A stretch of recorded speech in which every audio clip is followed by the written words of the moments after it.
સીતારામ। આજના નવા વ્લોગમાં આપ સૌનું હાર્દિક સ્વાગત છે।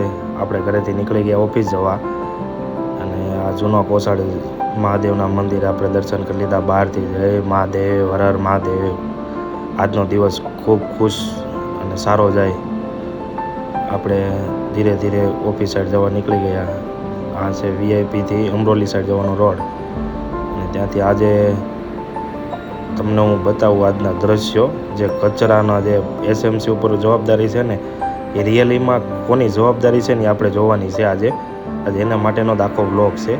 આપ અહીંથી જોજો, આ રચના સર્કલે હું પહોંચ્યો છું અને રચના સર્કલથી જે ગાયત્રી સાઈડ જવાનો રોડ છે ને ત્યાંથી શરૂઆત કરીએ તો આ અહીંયા તે એસએમસીનું આપણે કહેવાય આરોગ્ય કેન્દ્ર છે અને ત્યાં બહાર જુઓ તમે કચરો, ત્યાંથી નીકળે આપણે ગાયત્રીવાળા રોડે। જો આ કચરાના ઢગલા જુઓ તમે લોકો। આ કચરાને ખરેખરમાં જવાબદાર કોણ?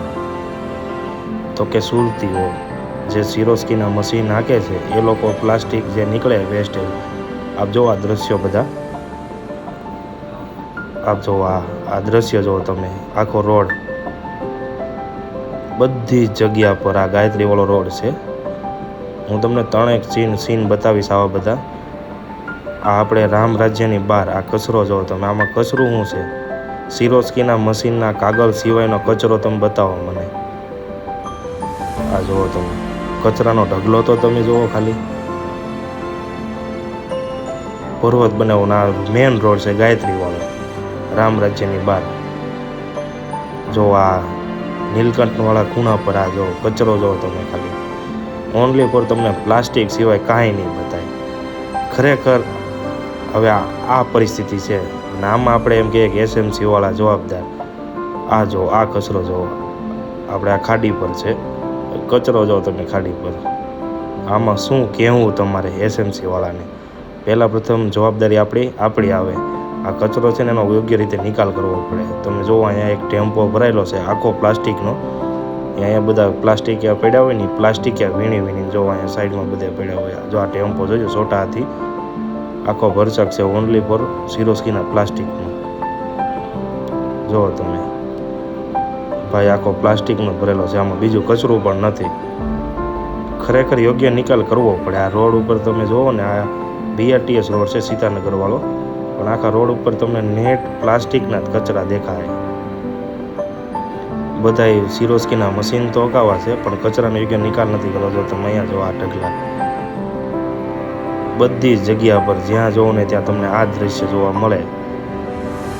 ઓનલી ફોર પ્લાસ્ટિક પ્લાસ્ટિક ને પ્લાસ્ટિક। તો આમ આપણે બીજાને શું જવાબદારી કહેવી કે આ બધું શું છે?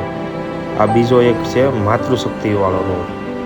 માતૃશક્તિના રોડે આ તમે જોજો, માતૃશક્તિ રચનાથી માતૃશક્તિ જવાના રોડે જો પ્લાસ્ટિક તમે।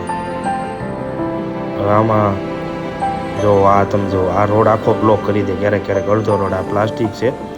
માતૃશક્તિનો થાંભલો આ તમે જુઓ, કચરું જુઓ ખાલી। કચરું આમાં શું છે? Only for plastic. હવે આવા દ્રશ્યો આજે સવારમાં બધાય આપણે વિડીયોમાં કેપ્ચરિંગ કર્યા છે કે કંઈક નાગરિકની ફરજ બને। અને બીજી ફરજ હું તમને બતાવું, આ એસએમસી જવાબદાર છે યોગ્ય રીતે, પણ આ જે કચરું છે ને એ બધું આપણી ફરજ બને કે આનો યોગ્ય રીતે નિકાલ કરવો જોઈએ। હવે આપણે પરત પટિયાથી આપણે ઓફિસ જવા નીકળી ગયા છીએ। ધીરે ધીરે આપણે ઓફિસ સાઈડ જઈએ। હું તમને અમારી ઓફિસ સાઈડના દ્રશ્યો બતાવું કે હવે આ દ્રશ્યો તમે જુઓ। હવે આ બધું કચરો આ એસએમસીની જવાબદારી છે। આ અમારે અહીંયા પાણી એક માણસ આખો ડૂબી જાય ને એટલું પાણી હતું આ રોડ ઉપર અને આ કચરો હજી આ કેટલા દિવસથી હજી આ કંઈ સાફ કરવું નથી। આ બિચારાઓના જે માલ પલ્લી ગયા હતા એ બધા બહાર મૂકેલા છે, હજી આમનામ છે, કોઈ એસએમસીવાળો આવ્યો નથી। અહીંયા એસએમસીવાળાની જવાબદારી બને સાફ સફાઈ। તમે જુઓ અહીંયા ઢગલા જુઓ ખાલી, જો સાઈડમાં ઢગલા, તમને હું ઢગલા બતાવું, બંને સાઈડ એટલા ઢગલા છે જુઓ તમે। આ જુઓ કચરું, નેટ કચરું, આ એસએમસી જવાબદાર છે। આમાં તમે મને પ્લાસ્ટિક બતાવો, ક્યાં પ્લાસ્ટિક છે? હવે આ ગટર હતી મોટી, અહીંયા ફૂલ પાણી હતું, જો અહીંયા કચરું એટલું પડ્યું। આ ખૂણા ઉપર જો કચરું લાગટ, અહીંયા બધે પાણી ભરાઈ ગયેલા હતા અને આ જવાબદારી હવે એસએમસીની। આ બધા સાઈડના કચરાઓ જો તમે। અહીંયા મને બતાવો ક્યાં પ્લાસ્ટિક છે એવું। આ એસએમસીની જવાબદારીમાં આવે। આ બધું પલ્લી ગયેલો માલ છે કે યોગ્ય રીતે નિકાલ કરવો પડે, પણ કોઈને કાંઈ કરવું નથી. એટલે બંનેની જવાબદારી છે, એસએમસીવાળાની. તો હું એમ નથી કહેતો કે આપણી જ વાઘ છે, પણ એસએમસીનો વાઘ છે. હવે આપણે સાંજ પડીને ફરીવાર નીકળી ગયા ઘરે જવા, આવી ગયા વીઆઈપીવાળા બ્રિજ પર. આવો આજનો દિવસ હતો. આજે તમને મેં બતાવ્યું કે એસએમસી અને નાગરિકોની શું ફરજ બને. સીતારામ બધાયને.